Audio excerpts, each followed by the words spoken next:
Om Sadashiva Samarambam Shankaracharya Madhyamam Asmadacharya Paryantam Vande Guru Param Om. Namastê, bem-vindos de volta. O verso 19. Eu energizo o universo, eu absorvo e liberto as águas das chuvas, somente eu sou a causa da imortalidade, eu sou a causa da mortalidade, eu sou tanto o manifesto quanto o não manifesto, ou ajuda. Então, mais descrição deste aspecto macrocosmo, né, de Saguna Brahman, ele é tudo que existe, né, e este universo é sustentado, né, de modo tão incrivelmente, precisamente, né, equilibrado, né? A gente consegue ter vida neste planeta devido a alguns fatores, né, que parecem quase impossíveis de corroborarem, né? Mas as distâncias, os ângulos, isso e aquilo, a distância entre o planetinha nosso e o Sol, tudo isso precisa estar em equilíbrio para permitir a nossa existência aqui como os vivas, né, deste planeta, né? Então, ele dá energia para todo o universo, eu absorvo e libero as águas das chuvas, eu causo a imortalidade e a mortalidade, eu sou tanto manifesto quanto não manifesto. Então, quando ele diz eu sou a causa da imortalidade, bem a causa como da mortalidade, ele se refere naturalmente a quê? Eu, através desse poder, né? Este poder, como se diz? Veiling, velador, né? Esse poder velador de Maya, devido a esse poder velador de Maya, eu causo a mortalidade de todos os seres vivos, né? Porque, como a gente sabe, os Namarupas são configurações das energias que aparecem e desaparecem, aparecem e desaparecem. A gente olha para aquilo, a gente estabelece que houve um nascimento e uma morte. Então, através desta ignorância cósmica, né, este véu de Maya, eu causo a experiência de mortalidade e medo da mortalidade de todos os meus vivos, né? E através do conhecimento que eu revelei nas escrituras, eu causo a imortalidade. Então, todos os pares opostos estão contidos no Senhor, né? Maya, de qualquer modo, para projetar essa ordem, causa um excesso de Rajoguna e Tamoguna que nos impede de compreender aquilo que está por trás de todos os Namarupas, né? Mas, ao mesmo tempo, Ishvara, vendo a situação de todos os jivas, ele lança, né? Ele lança as escrituras que nos permitem compreender a natureza eterna, imortal de Ishvara Jiva Jagat.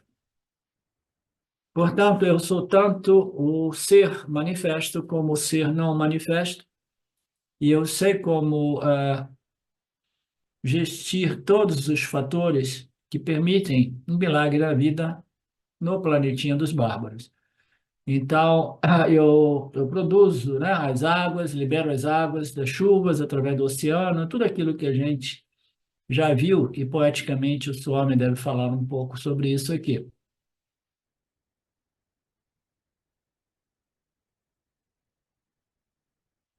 Krishna está falando de algo reconhecido por todas as pessoas, que é a importância da água e do sol, né? Então, a energia do nosso planeta é derivada do nosso solzinho, né? O sol produz energia, energia é percebida na forma de calor, o calor permite, né, que a comida seja cultivada. Sem, sem o sol, a vida neste planeta ele desaparece muito rapidamente. Então, ele fala sobre algo que todos nós valorizamos, que é o sol, a energia solar, é a base de toda a existência da vida neste planeta. O próprio planeta está energizado por causa do Sol. Nós só sobrevivemos por causa do Sol, e não somente o Sol, né? Todas as condições dentro do espaço-tempo que permite esse Sol produzir vida ao invés de acabar com a vida, porque se for um pouquinho mais quente também já era, né? Se o Sol chegar um pouco mais para cá, a gente está frito, como a gente diz, né? Se ele for um pouquinho mais para lá, a gente está numa fria, né? Congelados. Então, a inteligência que produz esse milagre da vida no planetinha dos bárbaros é uma coisa realmente de tirar o chapéu. É tão lindo, tão maravilhoso que a gente se pergunta, mas por que as pessoas aqui são tão ignorantes das leis de Deus ao ponto de ficar em guerra sempre? Sempre, sempre, sempre. A gente, recentemente, diversas produções de filmes, né, de séries relacionadas aos Vikings, ou Vikings, como dizemos em português, não sei, né, mostram o quanto bruto, cruel, né, eram as guerras no passado, né? Elas eram simplesmente arco, flechas, espadas, machados. Os vikings eram mais cruéis, porque é machado na mão mesmo, né? E a gente olha, depois de algumas centenas de anos, né, a influência deles viajando da Escandinávia para os países da norte da Europa, etc., conquistando aqui, conquistando ali, né, saqueando, roubando. Então, esse é o planetinha dos bárbaros. E nos dias de hoje, nós temos igualmente guerras, grupos tentando, né, dominar, obter o poder absoluto sobre a Terra. E as guerras são mais tecnológicas, são mais sutis, são mais psicológicas. A guerra nos dias de hoje é uma guerra pela conquista da mente crítica humana, de modo que todo mundo possa ser conduzido ao abismo, tá? Sem nenhuma resistência. Então, por que eu estou falando disso?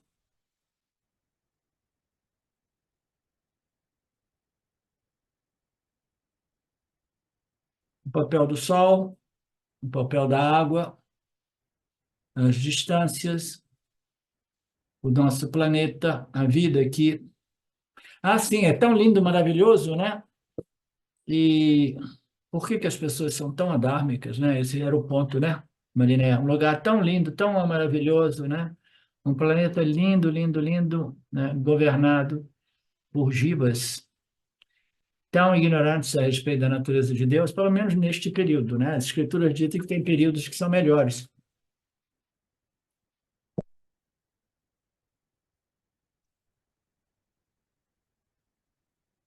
Mas daquilo que a gente sabe da nossa história recente, que permanece registrado, nunca foi muito melhor, não. A gente viveu um período de prosperidade depois de duas guerras mundiais, né? Depois das explosões de Hiroshima e Nagasaki, a gente viveu um período aí de algumas décadas de paz em algumas áreas do planeta, mas sempre preparando para guerras e cultivando e produzindo guerras em muitas outras áreas do planeta. Então, um planeta tão lindo, maravilhoso, governado por tanta rajas e tamas que condicionam o intelecto humano, causando grandes sofrimentos sobre a Terra. Então, essa divindade é este poder, essa inteligência suprema, né, que permite esta ordem aparente, né? É uma ordem difícil neste planeta, essa ordem física aqui, nós sabemos, muita dor, muita injustiça, muito sofrimento, mas ainda assim a gente a gente não crama, né? Não pode cramar. Tem uma amiga minha que dizia que não pode cramar, né? Cramar é reclamar, né? Ela dizia em referência a um guru daquela bebida que eu não posso falar o nome, que eu não posso falar mais quase nada, eu estou proibido de falar, eu não posso proibir de criticar porque eu posso ofender, né, o sentimento dos meus alunos, pode causar desconforto. Mas uma amiga minha, que era parte do Vedanta Brasil, ela foi parte de um grupo no qual tinha um guru que era do interiorzão, lá do norte do Brasil, que ele falava um português meio assim. Ele trouxe, né, aquela coisa para São Paulo e ele virou um guru lá e ele dizia, mas não pode cramar. Duas coisas que ele dizia, não pode cramar para estar bem. Está bem, não pode cramar. Ah, mas não tem isso. Daquilo que tem não falta nada. Era outro mantra dele, né? Então, obviamente, alguma sabedoria ele tinha, né? Não pode cramar e daquilo que tem não falta nada, né?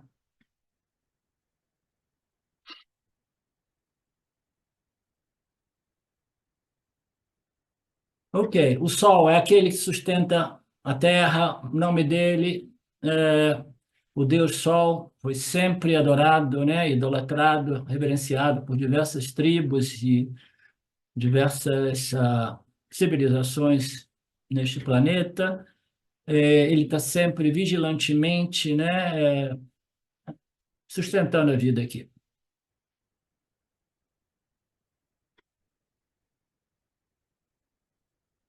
Portanto, é importante a gente ter uma atitude positiva em relação ao Sol, mas que a gente não se aproxime muito dele. O Deus Sol, que pela luz do ser, o Sol, a luz da consciência, o Sol da consciência, aquilo que nos concede o milagre da vida como um Jivatma, né? Pela luz da consciência, né? Os olhos, ele observa os deuses e todos os seres jivas sencientes. Ele impele os jivas de seus respectivos deveres, viajando em uma carruagem dourada, observando com clareza todos os reinos. Então, são analogias, né? Metáforas, simbolismos bonitos. Imagina esse Deus que viaja numa carruagem dourada através de diversas dimensões, diversos universos, diversas locas, todos os reinos, sempre observando a sua criação através dos olhos de Ishwara, digamos assim, né? Ele observa os deuses e os jivas, né? E ele os impele a viver em harmonia com os seus deveres, com o Dharma, né? O objetivo aqui é impelir, encorajar os indivíduos a observarem o Dharma e viverem em harmonia com os seus meios ambientes e os outros seres, né? Então, isso é uma reverência ao Deus Sol, como se ele fosse a luz dos olhos que ilumina. Essa analogia é importante compreender porque que a luz ela é em analogia comparada aos olhos, né? Porque a gente sabe que a consciência humana ela nos permite o quê? Iluminar e experimentar os nossos meios ambientes, né? Então, se eu fechar os olhos, o que que ocorre? Eu não consigo iluminar os meus meios ambientes. Eu ainda ilumino através do tato, através do olfato, isso e aquilo, né? Ainda tem um certo senso. Os olhos são tão importantes por quê? Porque é aquilo que realmente permite a luz da consciência refletida iluminar o meu campo de interação. Não é assim, Mariné? Então, essa luz da consciência, ela aparece como os olhos, né? E o sol, ele é a luz, né? Que ilumina o nosso campo, que através da consciência refletida consegue também iluminar aquilo que o sol iluminou, porque se tiver o sol, a gente não consegue ver nada no escuro, no meio da noite. Não é assim, Marilete? No meio da noite a gente abre os olhos, eu dou uma saída aqui na minha chácara e eu não consigo ver nada. Às vezes eu desligo a lanterna para ver como é que é. Então a gente precisa da luz do sol e a luz dos meus olhos, né, que através da consciência refletida me permitem verificar o que está acontecendo. Então são dois símbolos do sol, a consciência refletida, o sol que ilumina a transação de todos os seres, né, e a consciência que é o sol dos sols. Então, meus olhos iluminam a minha transação porque o Sol, né, esse astro solar, esse corpo solar, ilumina este planeta, né? E tudo isso é iluminado por quê? Pela consciência. A consciência é a luz da luz da luz, é os olhos dos olhos da luz. E aqui ele apresenta Vishnu como o Deus Sol, aquele que passa por todos os lugares, observando todos os reinos, né? É uma analogia muito bonita. Quando o sol se põe de noite, né? A gente não tem mais aquela luz. Portanto, o sol é uma boa representação da luz da consciência. Mas existe muito mais a pensar a respeito do sol. O sol não somente é aquilo que ilumina as nossas interações com este mundo, mas o sol é a fonte de energia deste planeta. Sem ele, a vida desaparece rapidamente. Ok. Lembre-se que eu sou o sol, eu sou essa luz também. Eu sou a luz que ilumina o sol, que por sua vez ilumina as suas transações. Eu sou a luz que ilumina o seu intelecto, que por sua vez você consegue, com a ajuda da luz do sol, iluminar o seu meio ambiente e transacionar durante os seus dias.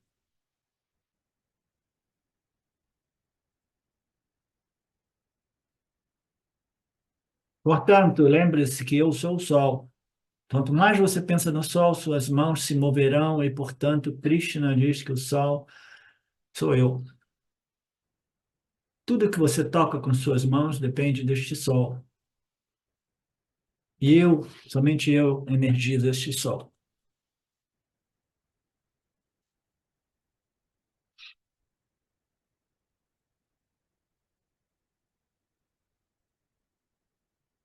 Então, que a gente tenha respeito pelo sol.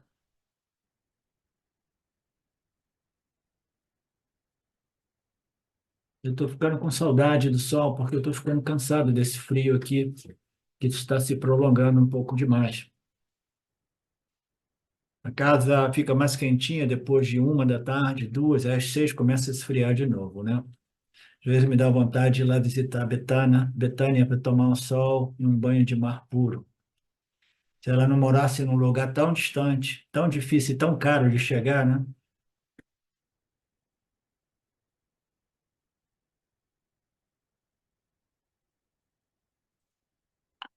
E não só isso, eu faço muitas outras coisas também. Eu aqueço a terra, eu aqueço as águas dos oceanos, eu tenho a capacidade de aquecer a tal ponto que a água evapora. Aí, quando ela evapora dos meus oceanos e dos meus lagos, né, ela vai evaporando, aí elas configuram, constituem as nuvens, e essas nuvens são importantíssimas para a cultivação. Então, eu pego o quê? Um primo do Sol é o vento. Eu pego o vento, né? Aí faço um acordo entre o espaço, o ar e o vento e digo assim, olha, vento, você tem que soprar essas nuvens para aquelas áreas onde os meus givas estão fazendo cultivações. Tudo isso é um equilíbrio perfeito, né? Até que nós, através de nossas interações, a gente comece, né, devido à negligência ou ignorância a respeito dessas leis naturais, a gente começa a violar determinadas leis. Aí o equilíbrio que mantém essa estrutura inteligente, ela começa a titubear, né?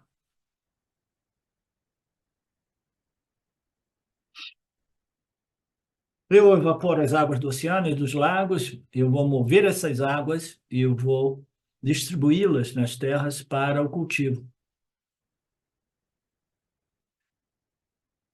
E eu não posso fazer de modo que evapora e permaneça em cima dos oceanos e volte para os oceanos, né? Seria inútil essa água mais pura a propósito. Eu me mantenho muito bem informado em tudo que está acontecendo no mundo. Nos dias de hoje, acredito que a água mais pura, ou a única água pura que existe é a água da chuva, tá? Eu já estou começando até a pensar, porque até mesmo aqui onde eu moro, nós temos algumas fontes de algumas nascentes aqui perto, mas já estão contaminadas também. Então, estou pensando de investir num sistema de recolhimento das águas da chuva, porque é a única água pura que existe nos dias de hoje. A água de poço, nos dias de hoje, é uma das piores que existe. Olha que doideira. No passado, a água de poço era bom. Estou falando de 20, 30 anos, 40 anos atrás. As coisas estão acontecendo tão rapidamente que agora a água de poço está muito contaminada. Isso dados científicos. Mas esse sistema que só a Chuara sabe, né? Ele evapora as águas poluídas dos lagos e dos oceanos, né? Configura essas nuvens, depois, através da atmosfera, ele descarrega essas nuvens e nesse processo de condensação e precipitação, ele limpa a água, entendeu? De um modo que nenhuma tecnologia consegue limpar. Por isso que quando a gente, né, começa a experimentar, fazer horto, isso e aquilo, a água da chuva é tudo uma outra coisa. Quando a água da chuva aqui, vem as plantas, né, que é água boa. Tudo está, né, purificado ali através dessa inteligência do Lorde.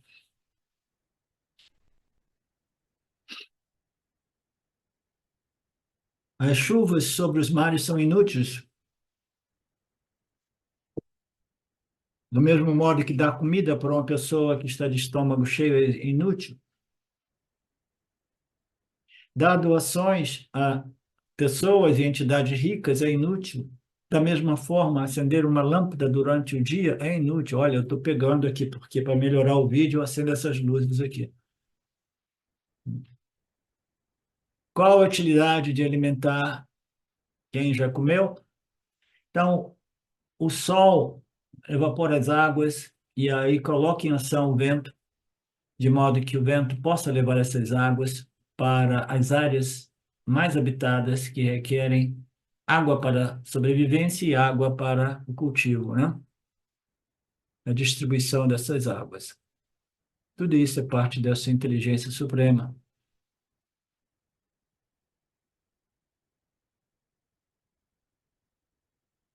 Krishna diz que tudo isso acontece naturalmente,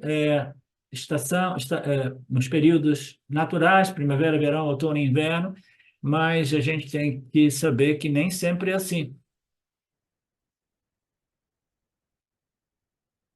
A mudança climática é um fato, naturalmente, como tudo que existe, né? Existe um ditado entre os a elite globalista jamais deixar uma crise ser desperdiçada. Eles estão, né, estão simplesmente weaponizing, né, criando dessas mudanças climáticas, usando isso contra as massas, né, incautas, ao ponto de dizer que vocês têm que parar de comer proteína animal para comer inseto, para salvar o planeta. Eles usam todas as crises contra nós.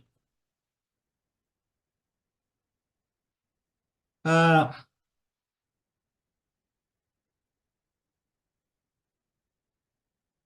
o que eu faço? Eu levo para a terra essas águas, essas nuvens, e aí eu libero essas águas. Na Índia, né, ali no sul da Índia, que a temperatura é brutalmente, né, elevada, antes da monsoon, do período das chuvas, né, tá todo mundo lá, água, água. Quando cai a primeira água, a segunda água, mas todo mundo vai para a rua, fazem uma festa enorme, né, porque eu passei alguns períodos assim lá em Tiruvannamalai, e os poços estão vazios, está tudo vazio, os laguinhos estão secos, né? As plantações estão morrendo, né? Todo mundo sofrendo um calor, né, enorme de 45, 46, 47 graus. Aí, quando chega a chuva, é como se realmente Deus tivesse se manifestado diante de todos. Se eu não faço isso, o que ocorre? A seca vai acabar com tudo, acabar com o gado, acabar com as plantações, vai acabar com o alimento de vocês, né?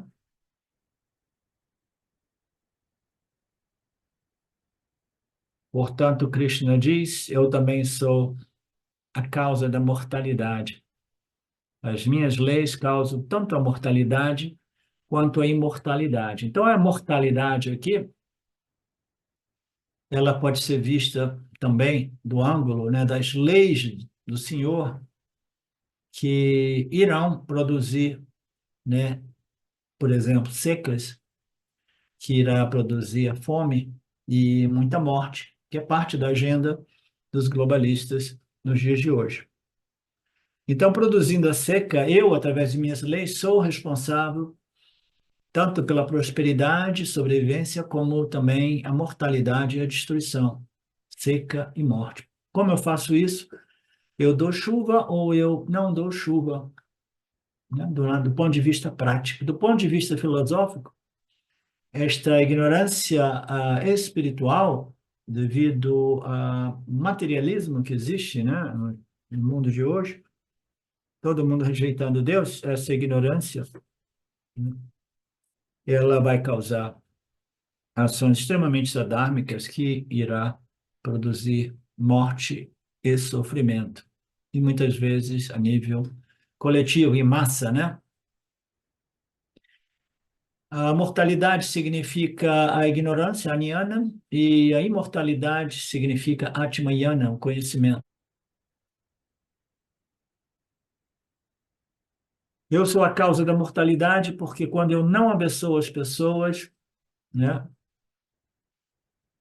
as pessoas permanecem totalmente auto-ignorantes, ignorantes a respeito do Dharma, Jnana, né? Então, devido ao excesso de Jnana, de ignorância, né, Sattvaguna se perde em meio a tanto Rajaguna, Tamaguna, e as pessoas sofrem e morrem, literalmente.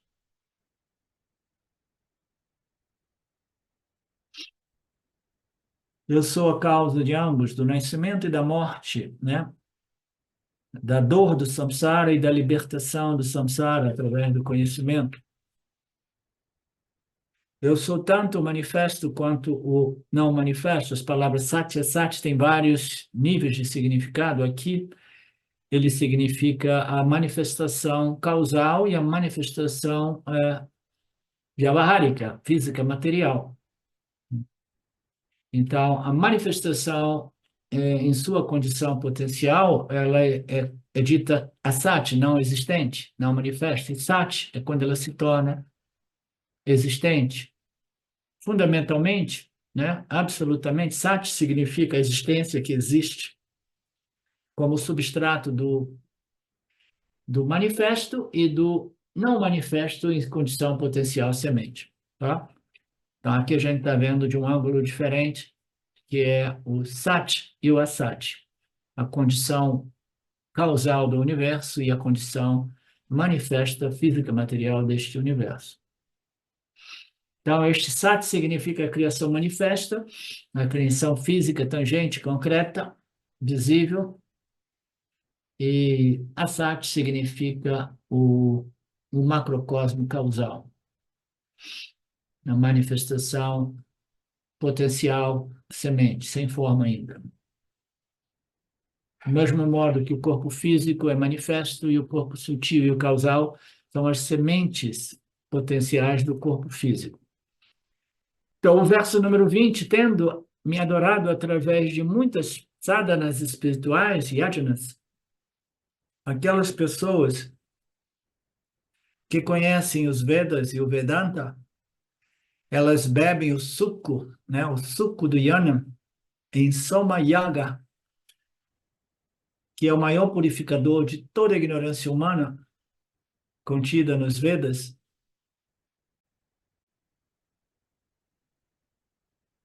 Aquelas pessoas que conhecem os três Vedas, que bebem o suco Soma e que são purificadas, né, de suas ignorâncias, elas oram por acesso aos céus. Tendo alcançado o mundo sagrado, o mundo celestial de Indra, eles desfrutam de prazeres celestiais dos deuses nos céus.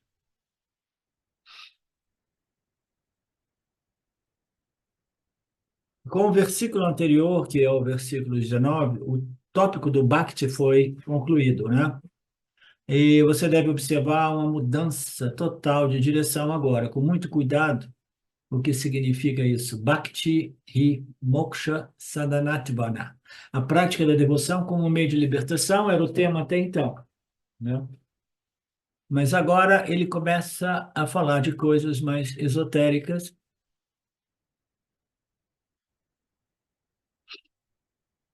através de um processo de desenvolvimento de méritos espirituais. As pessoas são conduzidas, né, naturalmente até as escrituras védicas. Elas bebem do suco soma, e este conhecimento purifica, o maior purificador, e a maioria delas, elas querem acesso, né, aos locais celestiais.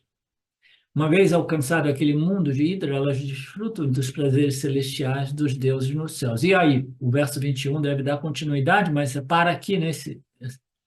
O verso 21 deve dar continuidade, mas vamos ver o que o Swami nos diz a respeito desta mudança de direção aqui. Viveka Chudamani, um texto de Adi Shankaracharya, diz: entre as coisas que conduzem à libertação, a devoção, o bhakti, ocupa um lugar supremo. A busca pela verdade, pela verdadeira natureza, é designada como devoção. Nós já estabelecemos ontem que a devoção é uma é um desejo ardente por alguma coisa, né? Um exemplo bom é uma mãe, né? Aqueles de nós que sabemos o que é ser uma mãe é um dos símbolos, né, de amor incondicional. Existem exceções, sim, mas o amor e a devoção de uma mãe para o seu filho, né, é um exemplo deste desejo intenso, né, de proteger até o ponto que a mãe fica, né, muito focada no filho, principalmente quando ele é pequenininho, criança, né? Então é uma forma de devoção.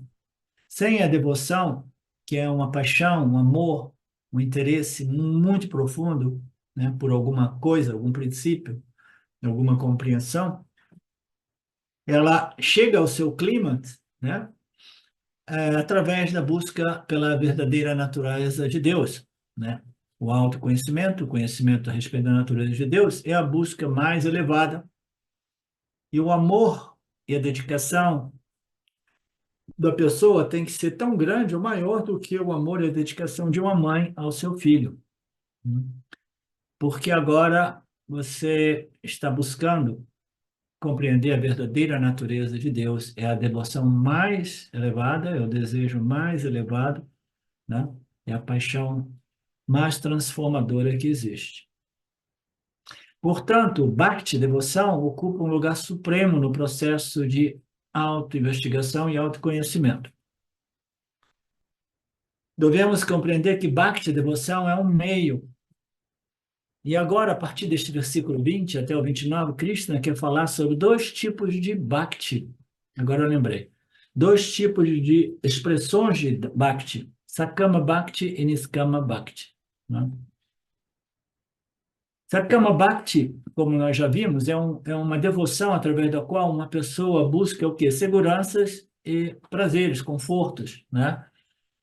Eu quero viver bem, né? Eu quero viver bem. Como eu, mais ou menos, quando eu tive uma crise lá nos meus meio mid-30, né? Nos anos 30 alguma coisa, eu falei, chega, não quero mais buscar iluminação, eu quero me voltar. A energia que eu coloquei, os riscos, investimentos em todo esse processo, eu quero simplesmente dedicar agora para a busca pela segurança e estabilidade, né?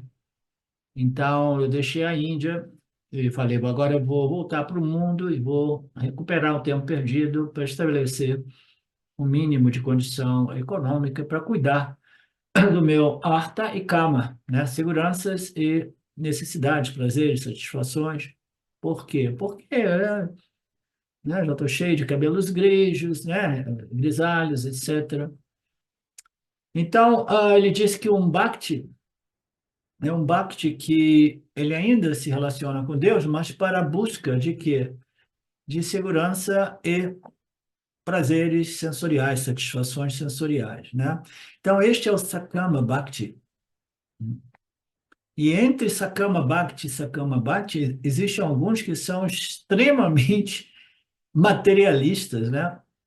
Pessoas que vão na igreja todo dia porque elas têm uma lista enorme de coisas que elas querem comprar lá nos Estados Unidos, uma lista sem fim, que são absolutamente supérfluas, mas a pessoa se tornou totalmente uma consumidora, né? Um consumidor de gadgets, de coisas, né?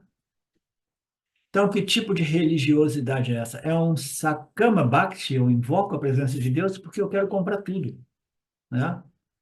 Tudo que existe a nível material eu quero, porque eu ainda acredito que se eu tiver tudo eu vou ser feliz. E nós temos o que? O Niskama Bhakti, né? Mas o Swami ele vai elaborando devagarzinho, ele não entrou ainda. Krishna não quer dizer qual dos dois Bhakti você deve ser, porque é inútil você dizer para uma pessoa, olha, você está nessa, mas essa é uma furada. Você tem que ser um Niskama Bhakta. Você tem que buscar o quê? Desejar o quê? Dharma Moksha. Você vai dizer isso para uma pessoa que está totalmente presa no desejo por seguranças e prazeres sensoriais, vai ter um efeito negativo, naturalmente, né? Então, o Krishna, naturalmente, o guru dos gurus, ele não está dizendo que ninguém deve escolher ser um Niskama Bhakta, porque depende do estágio de cada um de nós, né? Mas se você for um Niskama Bhakti, uma pessoa que escolhe este Bhakti, ela diz que ela não está interessada em Artha ou Kama, porque conhece todas as limitações. Então, um devoto, aquele que tem um desejo, uma vassana religiosa, espiritual mais madura, mais desenvolvida, mais avançada, ele vai perdendo o interesse pelos objetos de experiência, pelos objetos de segurança, né? Os objetos de entretenimento, né? De prazeres sensoriais, né?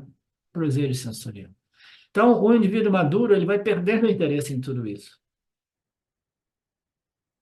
E aí você é um Niskama Bhakta, porque você quer o quê? Você quer compreender e viver, né, em observação do Dharma, porque através daquela atitude você pode realmente mais eficazmente, né, buscar o autoconhecimento e a libertação do samsara, né? Requer muita maturidade, porque quase todos nós estamos presos àqueles objetos que nos dão satisfação sensorial, prazer sensorial. Comida é um deles, sexo é um deles. É quase cruel o modo que Ishvara configurou os vivas, porque a gente observa os outros animais, eles quando têm atos sexuais, eles não parecem ter prazer. Mas como o Jiva Atma, a ele foi dado o livre-arbítrio, né? E o livre-arbítrio, a nível mais rudimentar, é a escolha entre aquilo que me dá prazer e aquilo que me dá desprazer ou nenhum prazer, né? E aí, numa certa idade, de 14, 13, 15 anos, né, o indivíduo tem este, este impulso, né, sexual, é uma coisa que é além do indivíduo, e o indivíduo, quando ele vê, ele está se encontrando com alguém e experimenta um ato sexual que, infelizmente, dá muito prazer. Porque se fosse uma coisa que a natureza compele o indivíduo, mas que não produz nenhum prazer, aí o indivíduo falou, tudo bem, isso aqui é um objeto de experiência que eu sou totalmente indiferente ou equânime. Mas não, né?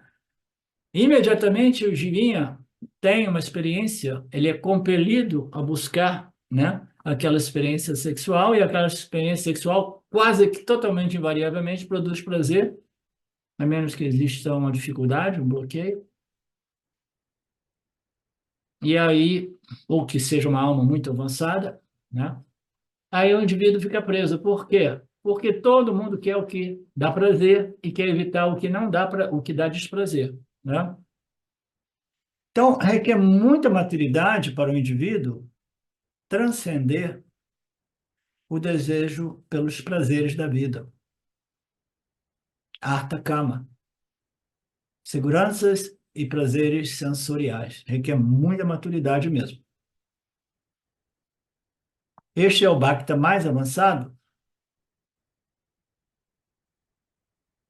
Ele conheceu as limitações das buscas por prazeres e por seguranças e as transcendeu, assim por dizer.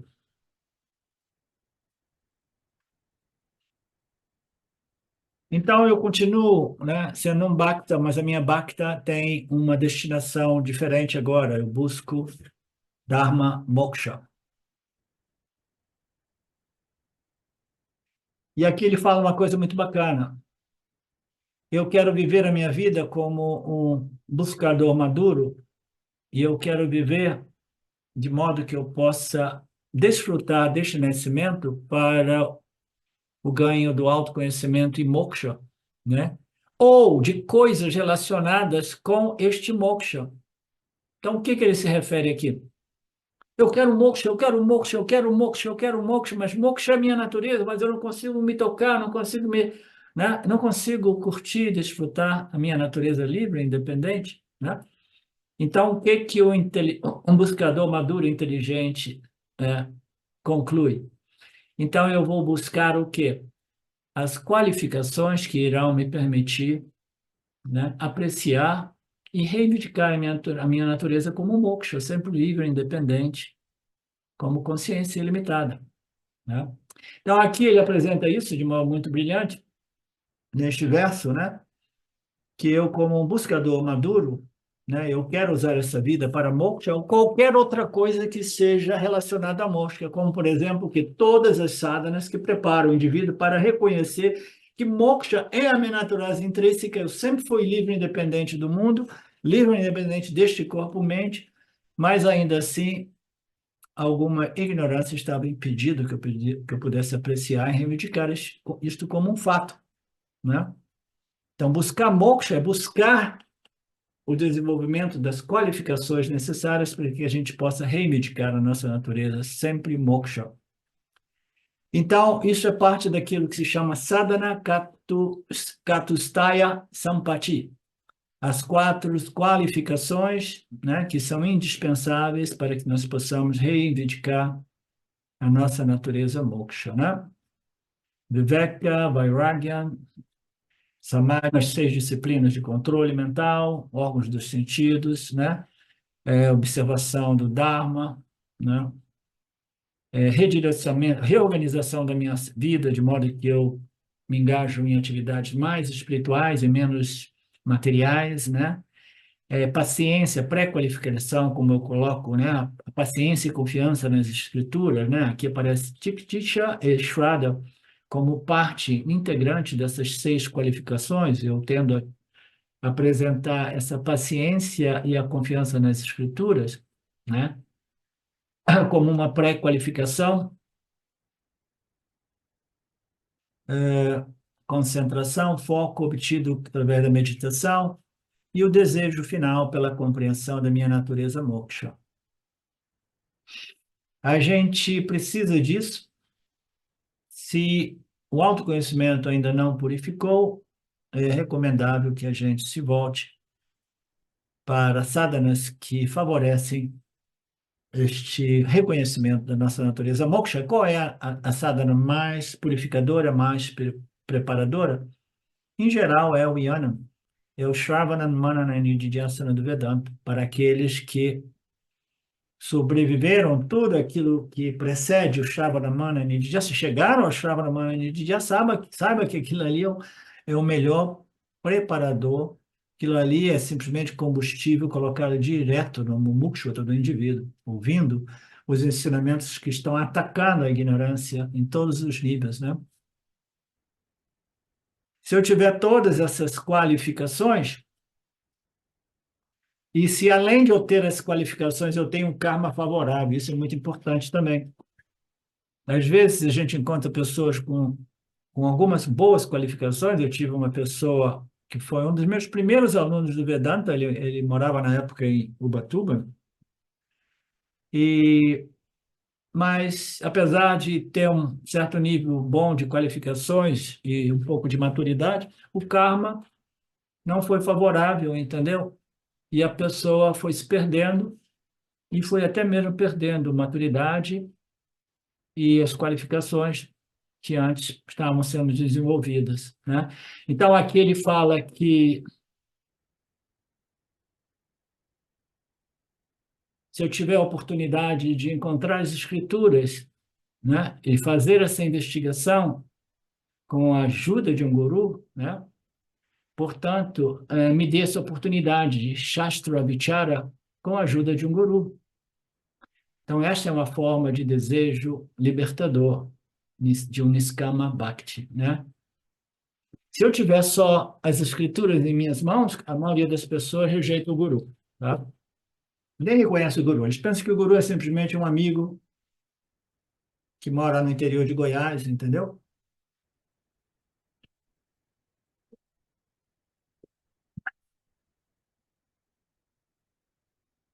Cadê?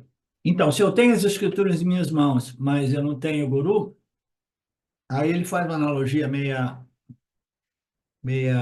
cafoninha, né? Porque na Índia, né, a Coca-Cola era um deus lá. Ah, Coca-Cola, tinha outros nomes lá, Thumbs Up entre eles, né? E ele falou assim, Coca-Cola aqui é um deus, aqui é um símbolo de prazer absoluto, porque super gelada, naquele calor de Chennai, né? Se você tem uma Coca-Cola, mas não tem um abridor, é como se você tivesse as escrituras, mas não tivesse o guru. Então, o guru é abridor, né? O abridor das escrituras.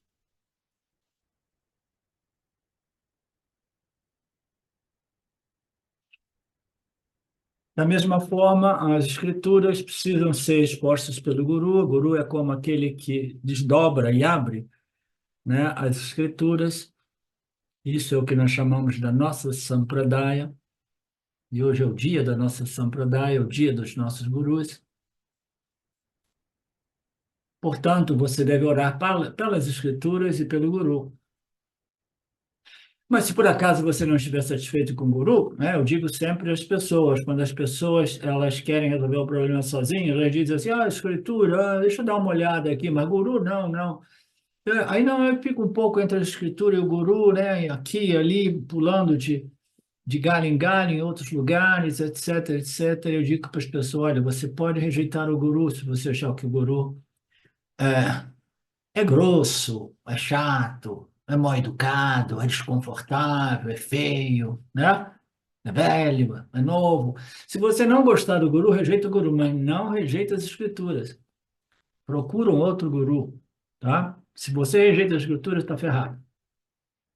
Portanto, ore não somente para as escrituras, mas para o guru. Isso também é um Niskama Bhakti muito desenvolvido.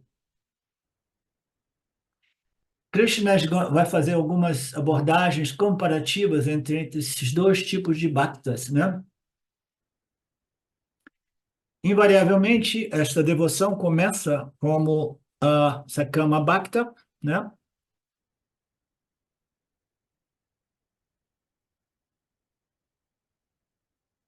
E como se vai diferenciar isso? É uma diferença muito sutil.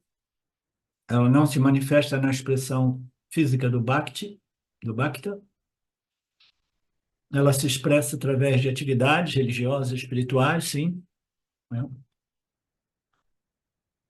O Sakama Bhakti vai fazer muitas atividades físicas, verbais. O Niskama Bhakti vai fazer uma contemplação e um estudo no silêncio da sua mente, em associação com as escrituras e o Guru.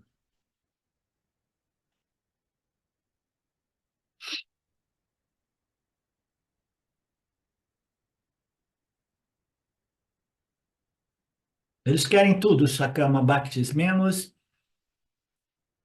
autoconhecimento e moksha. Isso nem entra no âmbito da mente deles. A maioria de nós inicia como um Sakama Bhakti, né? Que é uma atividade de Sankalpa, né? É uma atividade religiosa, não religiosa, é o motivo quando você faz negócios, você quer o dinheiro, você quer o ganho material, mas você não está focado no ganho sutil, que é a pureza mental, espiritual. O Niskama Bhakti é aquele que busca, acima de tudo, a pureza mental. É o Niskama.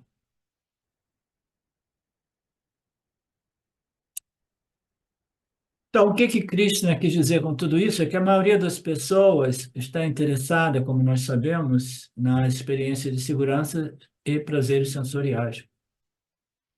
Quem é que gosta de sofrer? Todo mundo quer uma experiência de prazer, uma experiência de paz.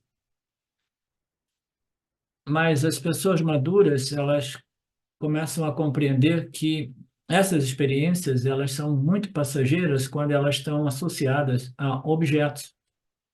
Hum. E objetos são até mesmo estados mentais obtidos através de algumas sadhanas, como nós sabemos.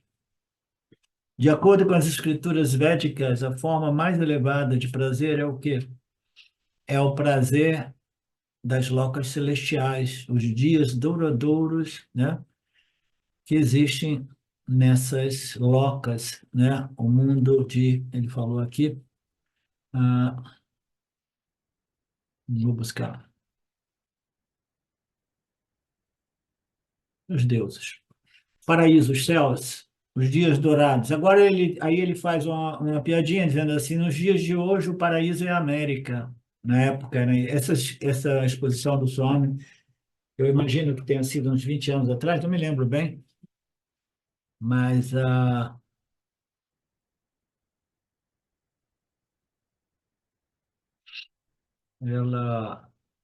ela naquela época, a América era o sonho da classe média indiana, que saía da faculdade de engenharia, principalmente, e queria ir para os Estados Unidos para viver o sonho americano, né?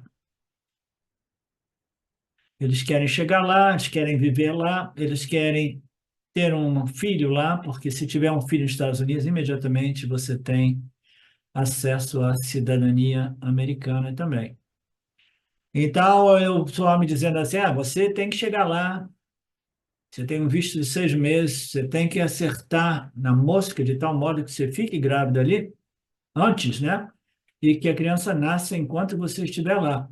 Porque se ela não nascer lá, você não pode ficar lá, né? Ele diz, a gente considera uma maldição nascer na Índia nos dias de hoje, nos dias do materialismo, né, no qual a América e o consumismo americano se tornou o paraíso mais celestial que existe. Aí ele diz, eu ouvi até mesmo dizer que alguns indianos que vão para a América se envergonham, eles tentam esconder o fato que eles nasceram na Índia. É um universo destinado ao céu, que Krishna diz que eles terão céu, mas este céu é limitado e as almas que fazem essa tour nessas locas celestiais, elas voltam para esta ordem aqui, uma vez tenham esgotado os seus punhas celestiais, tá? Então, a próxima aula a gente vai ter uma elaboração na qual Krishna compara o Sakama Bhakta com o Niskama Bhakta. Isso, a gente vai concluir esta passagem, né, se eu tiver alguém que possa nos ajudar com as traduções. Então é isso. Então, até semana que vem. Obrigado pela ajuda hoje, de vocês, com os comentários, com as respostas, com as questões. Todo mundo tão quietinho, né? O silêncio fala, né? Om Purnamada Purnamidam Purnamudachyate Purnasya Purnamadaya Purnamevavashishate Om Shanti Shanti Shanti Om. Namastê, meus queridos, até a próxima.